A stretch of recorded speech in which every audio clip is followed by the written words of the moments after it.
Hello, beautiful humans. Welcome to Think Out Loud with me. I'm Natalie Peterson, casting in from my little neck of the woods in northern Colorado to you, in yours, wherever and whenever that might be.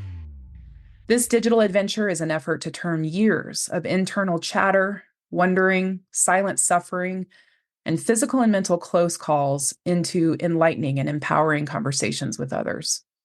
Given how many choices you have to spend your time, I am honored that you're listening in. My neighbor remarked last evening how calm I am, despite the chaos of moving to new digs this coming weekend. He's watched the comings and goings of folks picking up crap I refuse to take with us and listed on Facebook Marketplace. And he's eyeballed the growing towers of cardboard boxes in our garage as we stage for the moving truck. You just respond to things differently than I do, he said. If it were me having to move, I would have reacted like a crazy person. This got me to thinking, because there was a day when I too would be in a much different mindset than I am right now. We didn't plan on moving, but circumstances had me boxing up life and facing a number of unknowns at a new address. Rather than being spun out, though, I see this new chapter as an adventure. What, oh, what is in store? What about you? Do you spend time reacting or responding to life? At first blush, react and respond feel very similar in meaning, right? In fact, in the thesaurus, you'll find that they're synonyms for each other. And I'm sure there's plenty of us that use them interchangeably. But if you're a communications nut like I am, semantics do matter. And there's a lot going on between these two words that have me curious. Consider the roots. The Latin root of react is back, to do, perform. This means to me that you are taking action back at someone or something. There's motion and there's likely emotion. In contrast, the Latin root of respond is back, answer. This too has motion to it, but with thought, right? Answering back to someone or something, usually in words. Now, as evolution and brain chemistry has it, we're wired to react. We have survival instincts. 250,000 years ago, when we were trekking across the Serengeti, we didn't have time to ponder if, should I respond or react to this animal that's about to eat me? We were driven to action. This bit in our brain called the amygdala sprung into action. And if a threat was perceived, boom, it was fight or flight and react, not respond. Doing so gave us another day to live and grow as a species. Crazy enough, these same primitive instincts still guide the bulk of what we do throughout our day today. There are certainly circumstances where our gut telling us to fight or get the hell out of the way are key to our livelihood, but most modern day situations don't necessarily threaten us physically. Instead, our psychological survival is on the line, and the fight or flight response that helped us survive the Serengeti doesn't necessarily serve us. Someone says something we don't like or disagree with, someone else gets the promotion or looks at us sideways or cuts us off on the freeway or questions how we did something. Ouch, that stung. Or deeper, I suck. I'm not worthy. I can't do this. She's better than me. He needs to pay for that. Yeah, there's no saber-toothed tiger about to eat me, so these immediate reactions aren't serving me like they used to hundreds of thousands of years ago. As evolution would have it, our cerebral cortex has emerged to give us leverage in life. More specifically, the prefrontal cortex, which is responsible for what they call executive functioning and manages memory, planning, problem solving, weighing risks and rewards for our body. That's tapped, and we can engage in deliberate thinking. We can respond after taking into consideration the context in which we're standing. We can ask clarifying questions and even assess our mental state. Am I cool to take this on? Can I come from a place of honesty and engage in this conversation? Is what my mind just threw at me actually true? Where's my heart in this equation? And is this my monkey brain making me crazy? From what I can tell, the bulk of us spend a lot of time reacting versus responding, and it's got us fighting and abusing and even killing each other as we wrestle for control and being right. I have personally committed myself to really working on my response to the world around me. I have the capacity to override my amygdala, telling me to react without considering the options. And something as simple as 3 deep, intentional breaths has become my pause button. I need it to interrupt and redirect. Inhale, exhale. Inhale, exhale. Inhale, exhale. And now, please say hello to my guest, a woman I have come to know and respect for her own deep commitment to responding to the world around her with love, compassion, and pursuit of justice. Sosamma Samuel-Burnett is a Christian woman who strives each day to achieve her purpose of bringing human rights and justice to the world. In the process, she also seeks to be a good person, wife, mother, daughter, sister, and friend. Born in India and raised in Canada and the US, Sosamma's immigrant experiences and perspective have given her a keen interest in all things international and led her from her hometown in Minnesota to Washington, D.C., where she did her undergraduate work in international politics and organizations. She returned to Minnesota for law school some years later to study international law and human rights. Those educational experiences were an important step in her journey to becoming a human rights advocate, which is Sosamma's vocation, her calling. Such work has taken her to various topics and places around the world and the country. Along the way, Sosamma met her husband, best friend, and partner in her purpose. With 24 years together, they have 3 amazing kids who are smart, wise, talented, and fun. Sosamma says they are the reason behind her purpose and the inspiration for her establishing global justice to help bring justice to the world. Sosamma, I am tickled to finally have the chance to think out loud with you and to know you at a deeper level. Thank you so very much for pressing pause on this glorious day to join me and let others listen in to what I know will be a wonderful conversation. Thank you so much, Natalie. What a beautiful start to this conversation. I can't thank you enough for this introduction. But before that, what you shared, it just is so impactful. And I think it's at the heart of what we'll talk about when we discuss justice. Yes. The vision of your organization, I'm lifting from your beautiful website, is to inform, impact, and inspire the generations to learn, lead, and do justice together. The mission of global justice, global being key in this equation, is to provide geopolitical learning opportunities for biblical advocacy and leadership, for the creative, collaborative, and ethical pursuit of justice worldwide. Wow. I want to know more. I want to know how global justice came into being. You know, that's a lot of words, right? Those are a lot of big words. There are a lot of words that interconnect, and it's a mouthful to say. I want to simplify it a little bit. Justice is about loving people. And we live in a world where it's not just about the sort of t-shirt version of loving everyone and loving your neighbor, but it's about really loving when it's hard, loving when it's difficult, loving when it's not comfortable. Um, that's what justice is about, and all those things that you just described global as, this is our way to love. So we provide information so that people can understand that there are justice issues.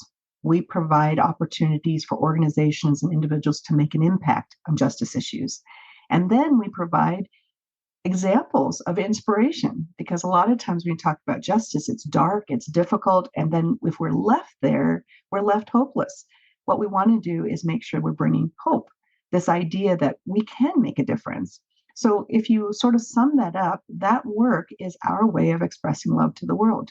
We want to bring people that are knowledgeable. We want to bring together people to make a difference, and ultimately, we want to inspire new people, whether it's the next generation or people who haven't had the opportunity to step into the space. That's what global is about. The other piece I'll share with you is global is deeply personal. It's not just this entity, this nonprofit organization, and all these projects. It's also deeply personal. And I'll share a little bit, and hopefully in our conversation, about how it came to be. But it's a culmination of experiences that I've had in my life, not just educational and professional, but also things that have happened with my family when I was growing up, things that have happened in my family currently, that helped me to say, okay, these are the pieces that create the puzzle that ultimately became global, that became a resource, that became a vehicle to help others. And that's a little bit of an overview of global justice. It seems to me that the concept of react versus respond applies in a unique way here. Rather than react to life as you have experienced it, you chose to respond. You chose to purposefully take action, not only with what you do with your own life, but partnering with others to do for others. There's a very intentional vision that you have in response to your life. Am I correct in making this bridge? Absolutely. That's why I loved what you shared to introduce the session. It is about the difference between reaction and response. Mm-hmm. We can see a difficult situation and react and walk away, right? But responding is doing something a little bit more proactive. And it's not just the situation, but what caused the situation? How do we prevent the situation in the future? Response has a lot of those elements as well. And what I think that we are hoping to do, with this work is really be more responsive, to be more proactive. I mean, it's great when we have wonderful organizations serving populations that are vulnerable and hurting, but wouldn't it be greater if we didn't have to have those vulnerable populations in the first place, right? Mm-hmm. Mm-hmm. There's a bigger work that needs to be done as a society where we get underneath things, and it's not quite as, sort of touchy feely in some ways. It's harder work, right? It's Yeah. work that makes us have to really question, our histories, question our context today, question what we want in the future for our communities. Those things make us set up a set of circumstances where less of these challenges are going to be presented. That's what we're trying to strive for, if that makes sense. Mm-hmm. There's a concept that I know you have seen and likely use, that if rather than, I'll say, reacting to the situations at hand, we need to go further upstream and figure out why people are falling in the river in the first place, right? I just butchered but That's perfect. An example I often use of what you just described is human trafficking. So right yes. now, human trafficking is second or third largest crime in the world.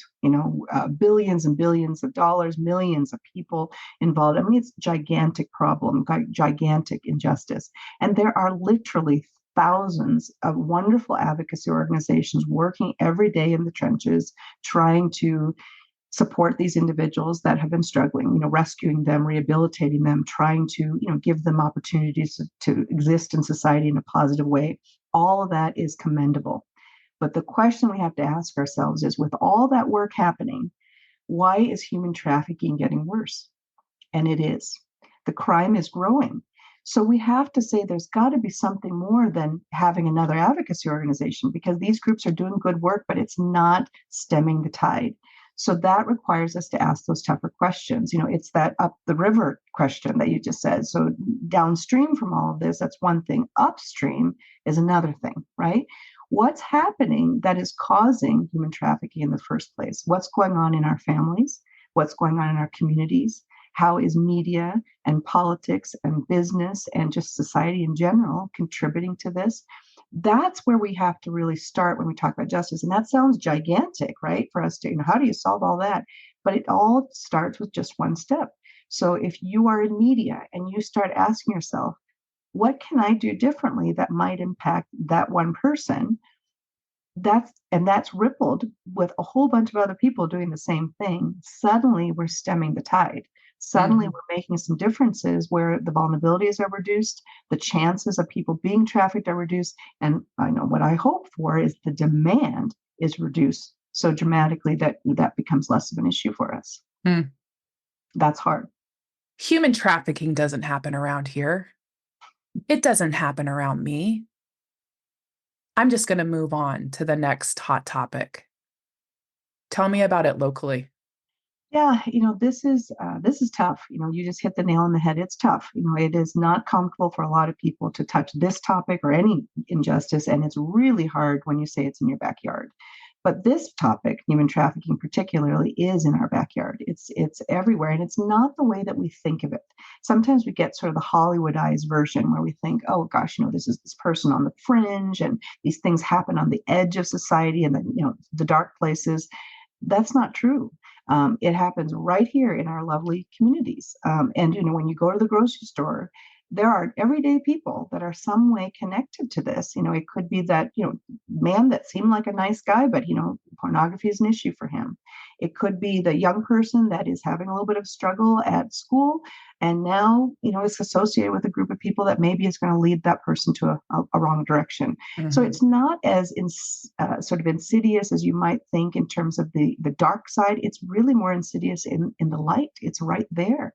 And we have to open ourselves up to this idea that, if we don't watch and we're not vigilant and we're not paying attention, then we're letting ourselves be part of the problem, right? Mm-hmm. Mm-hmm. And it's less about alarm and more about compassion and figuring out what our role in the situation is from all points of view. I mean, Right. you mentioned the victim and also the perpetrator, right? Going further upstream, why are we in a predicament where perpetrators are growing in number? Yes, and it also touch on something important in terms of our work, and this is a concept that's also hard, but in our work, we reference this verse that's called Micah 6:8 that says, do justice, love mercy, and walk humbly with God. The do justice most people get. We like this idea of, actively engage in justice. The loving mercy part is more difficult because loving mercy means that we're going to be concerned with the victim and the perpetrator. And really, in the world of justice, a lot of times the perpetrator was once a victim as well. And that's difficult for us because we're not just concerned about the end run, we're concerned about everybody. So remember, we talked about loving our community, loving our others. That's loving everybody, and we believe God loves everybody. So we have to also, but that's hard. How do you love someone who's done something really bad, right? But loving someone that's done something really bad doesn't mean we accept the bad. It doesn't mean that we have to okay the bad. It means that we have to bring them to justice, but we also need to think about how to restore that human being because they're still a human being too. And what were the broken pieces of their world that made them do the bad things, right? That's a bigger conversation. That's a harder conversation, but it's an important part of justice. Yeah, that's tough. I immediately go into my own mind and think, left to my own to conversations with myself, I can, and based on experiences, I can quickly go down a path um, of taking a side and not having a lot of room and not having a lot of compassion. You, as the human in the role that you have taken on, bring that to it's not an easy conversation to have, and having the courage and it's also I don't want to call it a talent as much as it is a place of honesty and genuine care to carefully bring the topic to the light so that we can have enough conversation around it to at least broaden the path at a very minimum, broaden the path that we're taking our perspectives from, and increase compassion and increase the possibility that we can help the people in front of us. I fully respect that about you. Yeah, well, I appreciate that. I think that the thing that we have to think about, the old term about 6 degrees of separation, that we're all Mm-hmm. kind of interconnected. With justice, it's much less. We don't need 6 degrees. You can only have, a couple of degrees. And the idea is that we're all just a couple of degrees away from something. If we have a natural disaster here in our Northern Colorado community, it can be devastating enough to cause people to be homeless, to cause people to have other kinds of challenges. That creates vulnerabilities, right? Nobody is really immune from a set of circumstances that make life difficult. And when life gets more difficult in those ways, it also increases the opportunities for other types of issues to come up, right? It's the reality of the world. It's also the same reason why I tell people to be concerned about local and global, because sometimes we can say, we have enough issues here in our community. Why in the world are we looking all the way across the world? Because what's happening across the world, we're only a couple of degrees away from that potentially happening to us. And it's Mhm. not that we have to live in this crisis mentality, like, oh, any moment something can fall apart. That's not what I'm saying. But it's having this compassion that you mentioned, that understanding that we're not that different than all these other people around us. And we're not that perfect either. We have flaws, we have problems, we have issues within ourselves, within our families, within our communities, our country. And so, in that sense, we're not that different than what's going on across the globe. And they are also people, and they also care about their families and communities, right? So it's just kind of feeling this connection, Mhm. because compassion is about that. It's about that connection. It's that understanding we're only a couple of degrees across from each other. You and I might have different backgrounds, different stories, but we have a connection as friends. Why is that? Because there's something deeper than just our circumstances. Mhm.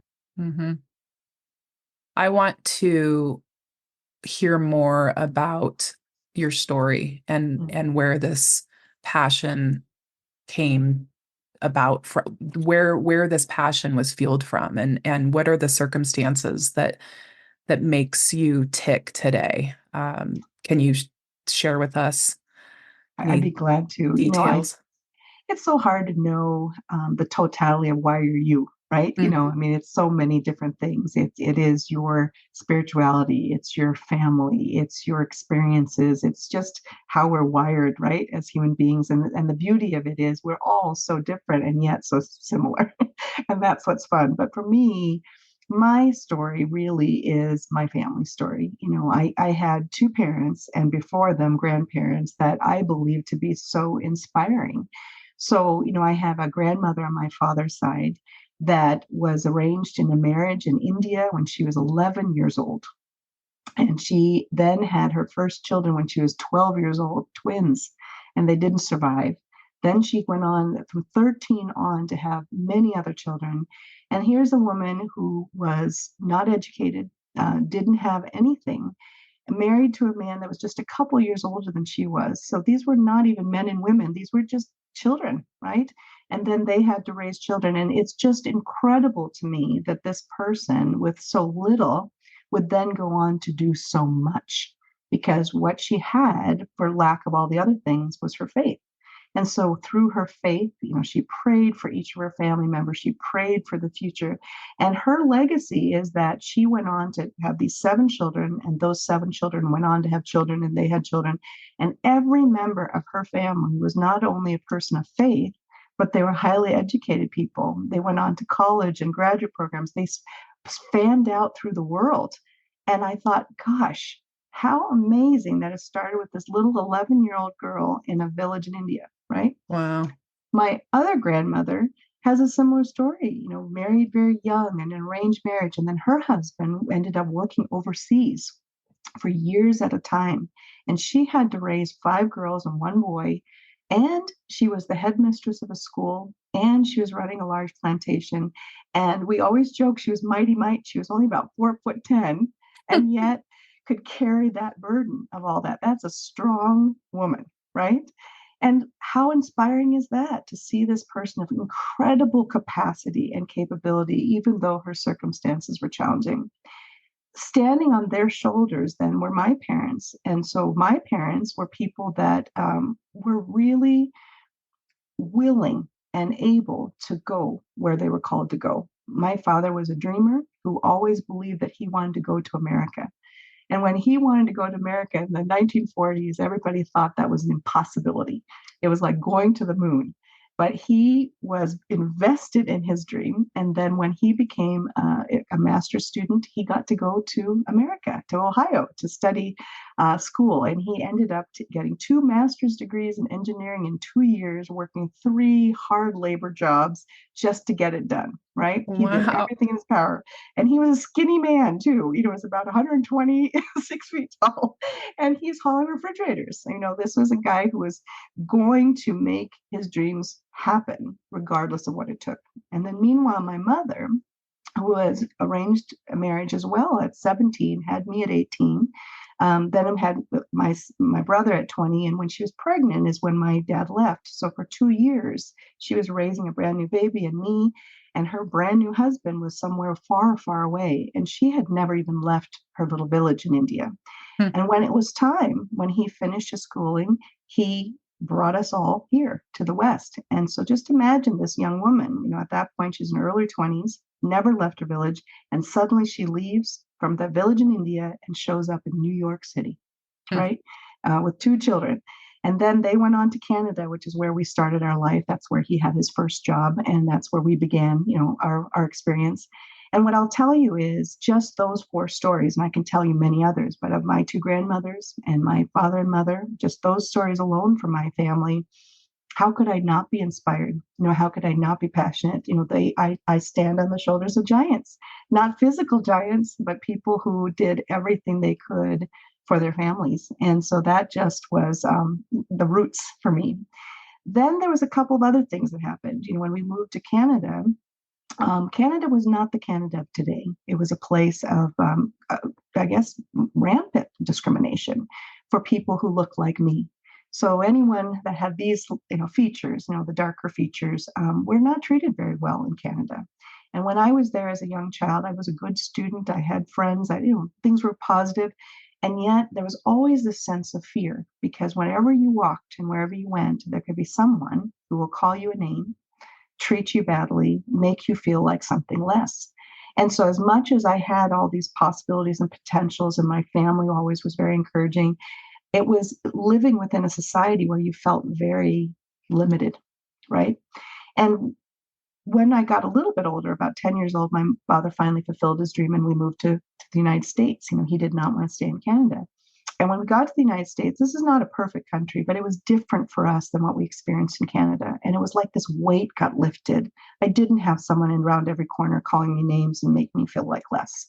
And I believe that that was the beginning of my human rights advocacy, because as a young child, I saw the difference between what it feels like to be oppressed versus Hmm. what it feels like to feel free, right? Hmm. And that was such a dramatic difference by just crossing over a border. And so that was interesting for me because then when we went back to visit Canada, I had this experience, and it's kind of a strange little experience, but where I was walking with a group of small kids, and one of the kids were a first grader, I was a fifth grader, and some teenage girls came to us and started being bullies, pushing the little girl, and she was darker skinned, and they were very rude to her.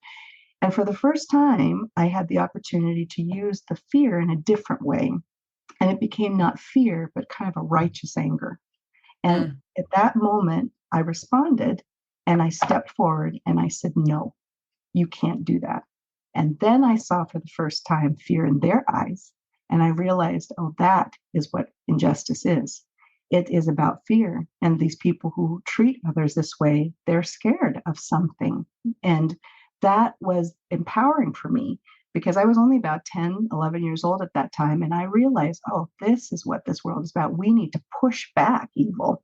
We need to push back injustice, and injustice will flee. But we have to step forward, right? So that was early on. And then the rest of my career really built on those experiences of my family. I had the opportunity to go on to some amazing schools. I had all kinds of experiences traveling the world. And then when you fast forward all of that, then I met my husband, which was a total twist of fate. But suddenly all of this, background that I had started to get fueled in a different way. It was no longer about where I came from, but it was about where I'm going. And at that point, we started to build a family. And then my motivations were more about my children and their children, and not just my experiences, but what are their experiences going to be. So my life and work started gearing toward that. When 9/11 happened, that became the impetus to establishing a public policy program at a university so we could raise up leaders that would Hmm. prevent a future 9/11. Then I came here to Colorado about 10 plus years ago, and my husband faced a terrible health issue where he was fighting cancer. And that became the motivation to establish Global, Mm. because we wanted to make sure that our kids and others would be able to be as motivated by the mountains and the imagery around the mountains to pursue justice as he was to fight cancer. So Mm. that's a little bit of the background. There's so much more to share, but I just want you to know it's family, it's faith, and it's this idea that I can do something because someone did something for me. Amazing. What a beautiful story. Thank you for sharing with me. I I don't think it's a secret to you that I adore you. But if it is a secret, it's no longer, it's out. I just, what a beautiful story. I have this vision of you as a young child, and just, you can't do that. Mm. And to think, to just wonder that you deep in your soul found courage and a voice, a voice to say, to step forward with such, even I can imagine, nerves, but the courage enough to say, no, that's not going to fly. As long as I'm involved and as long as I have something to do with this, that's not going to fly here. Mm. Um, and to see that spread is to the point of global justice, and who you are today making an impact is just enormous to consider. Oh, thank you so much. You said two words that I just love. One is this idea of courage, and the other is voice, right? Mhm, So mhm, courage, I love the Chinese image for courage is basically overcoming fear. So mhm, that's what courage is, right? It's not about lack of fear. mhm, People think you have to be so courageous by not having it. That's not true. It's you are facing fear.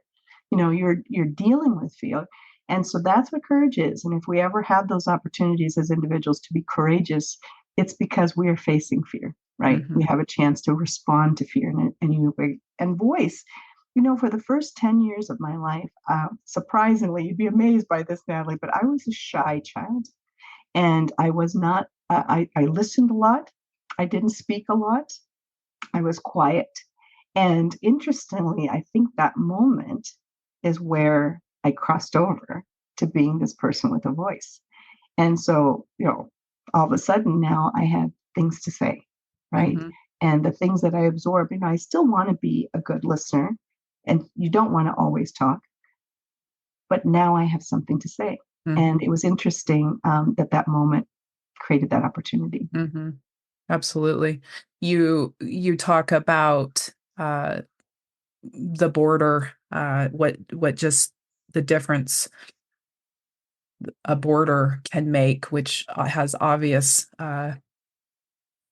implications for our current world. And I'm thinking about a previous conversation I had with another beautiful human being about thresholds and crossing over, and pausing to figure out, to consider who you want to be in the rooms that you're walking into, or in the situation that you're walking into, what impact that you want to have, taking a moment to assess the context, taking a few beats um, to learn of your situation what you can, including the people, and also, circumstances. And this is something, that pause at thresholds and at borders and at, just from one situation to the next throughout the day, is something that is developed.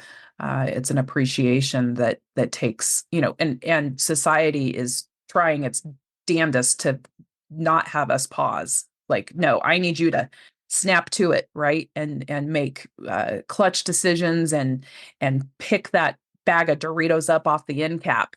Baby, you need these worse than you need what you were thinking about, right?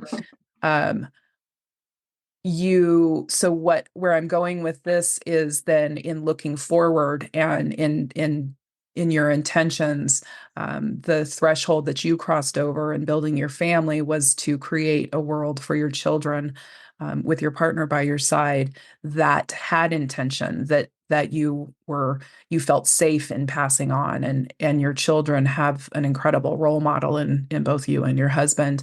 Um, and I know you're extremely proud of them, and I watch I watch on social media the many places. I do have a hard time finding you shy in any case.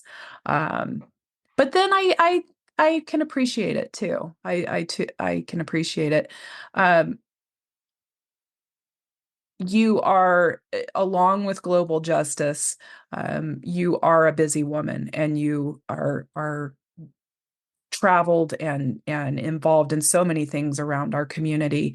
Um, Tell me about other things you're dabbling in. I know that education is a core piece of your being. What are you doing towards that end? Yeah, it's interesting. So I had a great educational experience all the way through, in different places in Canada, in the US, and, both coasts, and undergraduate, graduate, high school, you name it. But I never, ever, ever imagined being an educator, Hmm. which kind of maybe throws everybody off. So as much as I valued my teachers and the subjects and all that, and I was a good student, I never imagined being an educator because I always viewed myself as an advocate, right? I'm going to go out there and I'm going to fight for the fight. I'm going to be the voice for the voiceless, all that.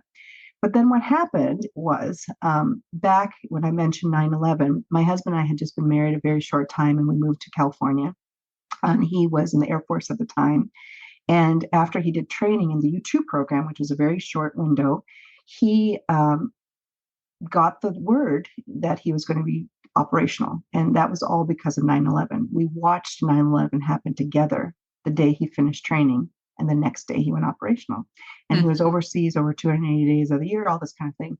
It was wild, wild time. And then in that context, I got connected to a university that just reached out and said, would you be on an advisory group? So I started doing that for about a year, and then started asking questions. Why don't you have this program? Or why don't you have that program? And then ultimately, they asked me when I said, why don't you have a public policy program? They said, well, can you do it? Can you build this program, and can you run this program? And I was shocked. Again, I never thought I'd be in education. But I did it. I went ahead and built a program that I thought was, an ideal program for students to really become leaders and make an impact in the public arena. And I told them, I'm going to give it to you, and then you can run with it, because my husband's in the Air Force. We're going to probably be moving. But amazingly, we didn't move. We stayed in California. And so that led me to this decision, well, do I want to now be this educator? And amazingly, I became that. I became the thing I never thought I'd be. And so for 10 years, I chaired this department. I taught all these classes. I developed all these classes, worked with students, and I found an incredible passion in that. Because as much as I'd been this advocate doing all these things, how much more of a joy it was to then create this next generation of advocates.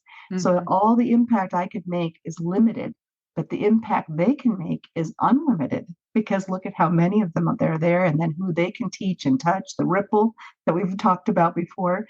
And I really grew to appreciate the educational environment and what it could do, its potentials. It's an incubator, right? It's a Hmm. place where you prepare, and it's a safe place in the sense that students can test their ideas and learn about, things, and even fail in certain things.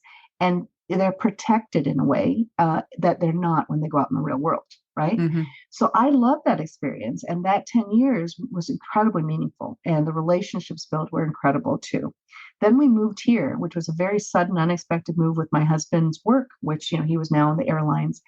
And I thought, okay, well, now what do I do? Do I continue in this education? Do I go back to advocacy? And so when Global developed, what we said is, let's build education and advocacy into this. Let's be a resource to both. So now, instead of teaching in one institution and doing kind of the full-time faculty member role, I work in a lot of institutions. So I teach courses at different universities and law schools around the country at different times, not simultaneously. And then most recently, we had this wonderful opportunity to partner with a local educational institution, Ames Community College. With Ames, they're developing this nonprofit leadership academy. And, I'm old enough now that I could say I've had 40 years of nonprofit experience. So I'm one of those people that they asked to be part of this. And so I taught the first course, which is called Fundamentals in Nonprofit Management. And what a joy that was. So all these years I've been teaching other students, but when you're teaching people who are in the trenches with you, actual other nonprofit leaders, it was such an incredible experience. Some of them were trying to break into professional opportunities. Others were already leading organizations. Some were board members. It was such a range of ages and backgrounds, but we had a solid commitment to the impact of nonprofits. And so that made it a beautiful experience. We had 8 weeks together. We met every Wednesday night. And when we wrapped up on the last day, I said, congratulations, we've reached our last session. What a happy day. And one of my students said, is it? Because now we don't get to be together every Wednesday. And I thought, well, how amazing. But I said, but we'll be together in our efforts. Yeah. Because we're going to be there for each other and support each other. So that's this evolution of my teaching and education. I truly believe in the traditional academic setting, but I also think there's room for lots of non-traditional things. This particular course was a continuing education program. They don't even get credits, but they really benefited. And I think there's a lot of things we can do online. There's a lot of things we can do through workshops and training. But since the first pillar of our work is inform, education has to be in the root of that. Mm-hmm. Mm-hmm. I'm tickled. I know I share this with a lot of folks locally around the program, the nonprofit leadership program that's rolling out at Ames. I think it's there's a legitimacy that it lends to the nonprofit world that I think is much needed, and that there is valid and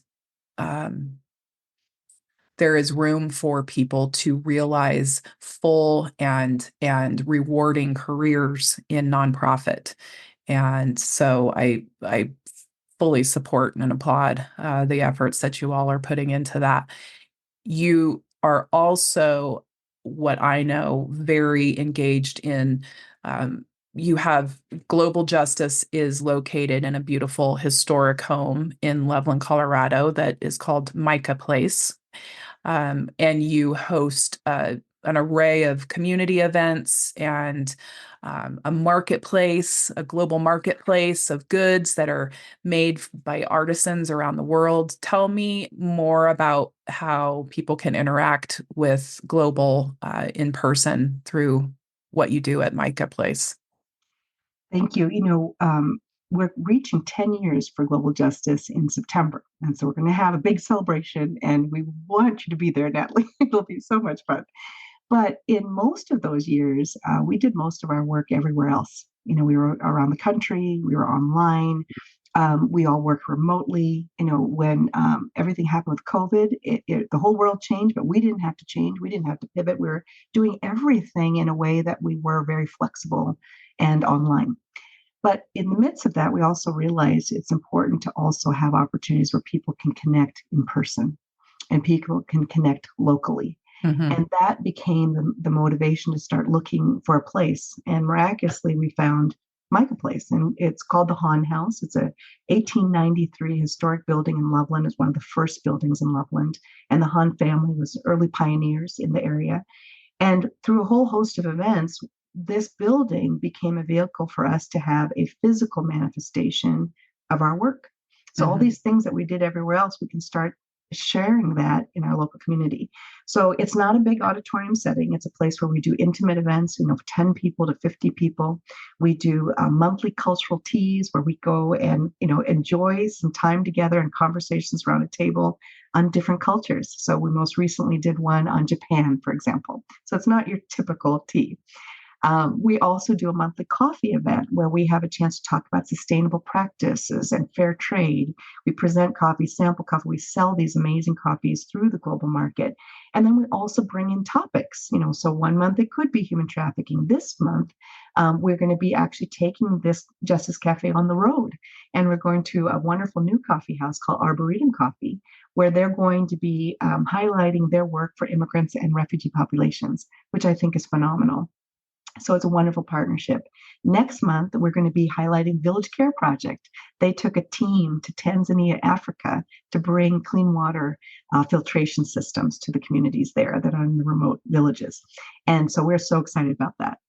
In addition, we do lots of different forums. For example, we did a children's advocacy forum recently, which was online, but we also do forums that are on site. For example, on Earth Day, we bring speakers in to talk about their work. The Earth Day speaker is a writer and a naturalist, and she raises her family and she does things in the community really geared toward Earth stewardship. It was wonderful. We learned so much. Mm-hmm. And then we go on and to do some of the more community events. For example, this Saturday, we'll be taking our global market on the road and joining Bertha Day, which is a community here that we have a chance to support with our global market and to just, sort of lock arms with their efforts in the community.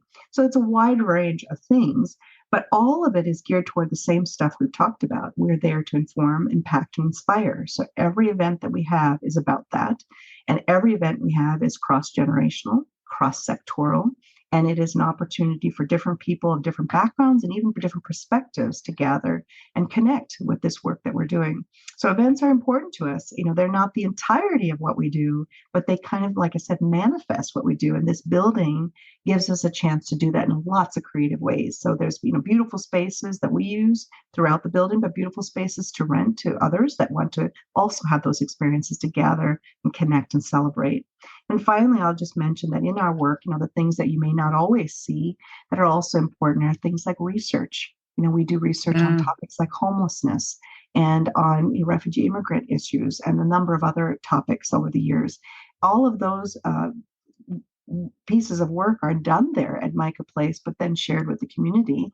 And so those things are not necessarily always in event form, but sometimes they result in presentations. And we do them in other places as well. We partner with places like Desk Chair or different churches or other venues where we can bring the same information. So it's kind of a range of things, but Micah Place is the pivot point to a lot of that. Mm-hmm. I find Micah Place and global justice and just all the work that you do incredibly accessible. There's so many ways to experience your work and your team's work. There's a team that you have pulled together that are just doing incredible things in Loveland locally, but also globally. Online, we are at globaljusticeonline.org, Yes. correct? And you're also active on Facebook, Instagram, and on LinkedIn. And I know that anyone reaching out to you is sure to get a response. That's my experience of you. Is deeply committed to having contact with people and being responsive. Prior to hitting record on this conversation, we talked about our purpose of, if just one person hears and takes action or has movement in their own life because of what we've talked about here today, we will have checked the box, right? And I want you to hear from me directly that you have and you continue to inform and impact and inspire me. And so that box is checked if you're counting on one. I am honored to be the one. And I know folks will listen into this feeling the same way. Are there any last thoughts or anything that you'd like to share before we part ways?